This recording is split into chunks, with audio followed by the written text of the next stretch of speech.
Welcome to the story Bloodline, chapter 12. And the name of the chapter is Vanish. তাহলে পড়া শুরু করি। রাত প্রায় 1টা। কানাই মেনটেন্যান্স অফিসের বেঞ্চিতে লম্বা হয়ে শুয়ে আছে। নাইট ডিউটি তার ভালো লাগে, কাজ থাকে না খুব একটা, ঘুমন যায়।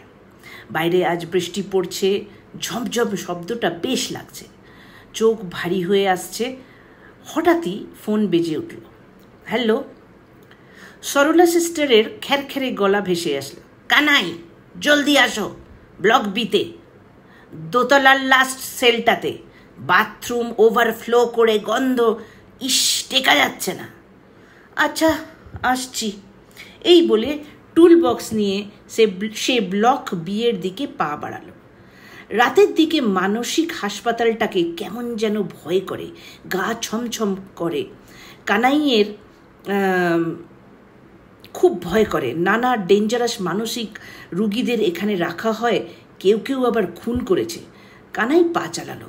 ব্লক বি শেষ সেলটাতে কাল একজন কে এসেছে, সে নাকি আবার ভয়ঙ্কর খুনি। কানাইয়ের অসহায় লাগলো। সরলা সিস্টারকে দেখে মনে হলেও একটু মনে বল পেল সে। ওই তো সেলটার সামনেই দাঁড়িয়ে আছে। কানাইকে দেখে সরলা সিস্টার ঝাঁঝিয়ে উঠল। কোথায় ছিলে নবাব পুত্তর? গন্ধে তো টেকা যাচ্ছে না, কি কাজ করো? চাবি দিয়ে সেলের দরজা খুলে দিল সরলা সিস্টার। কানাই ঘরে ঢুকে বাথরুমের বাইরের টুলবক্সটা নামিয়ে রেখে এক ঝলক মেয়েটিকে দেখল। ও বাবা, এ তো বাচ্চা মেয়ে।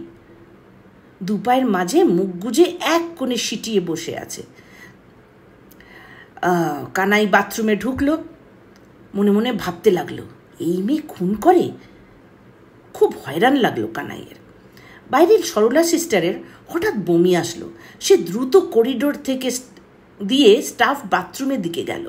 কানাই বাথরুমে ঢুকলো, অবাক হয়ে গেল। পরিষ্কার ঝকঝক করছে, কোথাও কোনো গন্ধ নেই, সব কলগুলো ঠিকঠাক জল পড়ছে। তাহলে সরলা সিস্টার কি গাঁজা খেয়ে ফোন করলো নাকি পাগলদের সামলাতে সামলাতে বুড়ি নিজেও পাগল হয়ে গেল? এই সব কথা বিড়বিড় করতে করতে সে বাথরুমের বাইরে এলো। ঘরে পা রাখতেই তার কেন যেন ভয় করলো। কি যেন ঠিক নেই এই ঘরটা। পর মুহূর্তে সে বুঝলো ঘরে সেই মেয়েটি নেই, মেয়েটি উধাও। Two B continued. আর এরপর last chapter, the climax. Hold your breadth.